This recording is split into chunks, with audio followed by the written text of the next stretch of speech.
Later that year, 1963, King would lead the March on Washington. 4 little girls would die in the bombing in the 16th Street Baptist Church in Birmingham.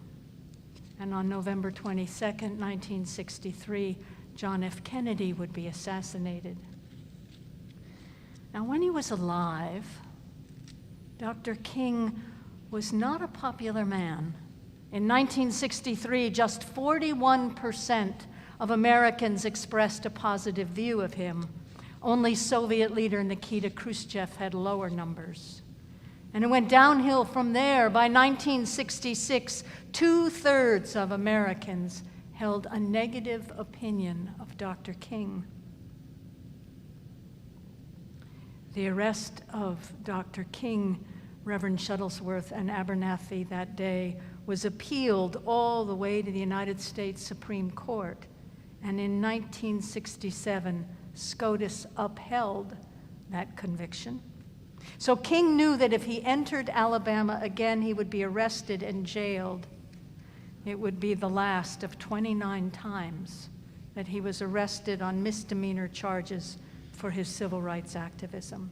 He did return to Alabama and served out the last days of his sentence.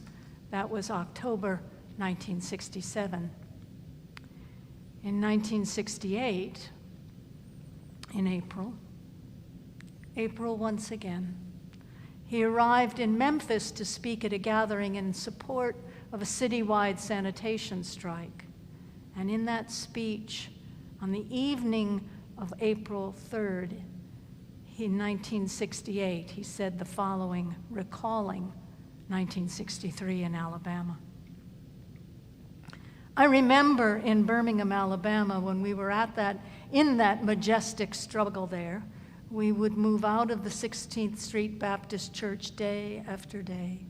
By the hundreds we would move out. And Bull Connor would tell them to send the dogs forth, and they did. But we just went before the dogs singing, ain't gonna let nobody turn me around. Bull Connor next would say, turn the fire hoses on them. And as I said to you the other night, Bull Connor don't know history.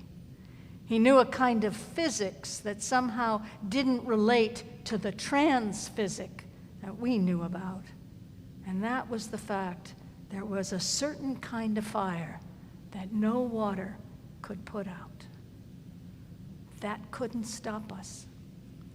And we just went on before the dogs, and we would look at them, and we would go on before the water hoses, and we would look at them, and we'd just go on singing. Over my head, I see freedom in the air.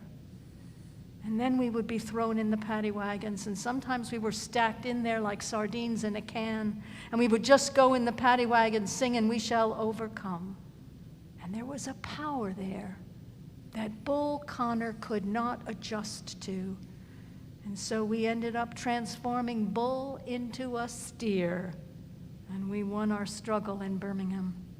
Now we've got to go on to Memphis just like that.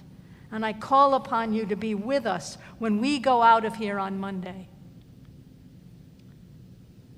Dr. King never got to go out of that church into Memphis on Monday because he was assassinated the next day. When he was alive, he was not a popular man. The world in 1963, with an honest examination, is not that much different than many places of our world today. If you think about that cast of characters back then, where would you be? What part would you be playing in Birmingham on that day in 1963? And I have to tell you what gives me hope, especially after spending the many hours that I have in the past few days with the words of Dr. King, that they have a power in them, a gift born in their faith and their intelligence and their compassion that does indeed transcend time. As Dr. King said, a kind of trans-physics. And what gives me hope is the life and story of Dr. King and all those, even Shadrach, Meshach, and Abednego, who fought fascism and tyranny because they shine a spotlight on the truth that, yes, indeed, human beings can be this.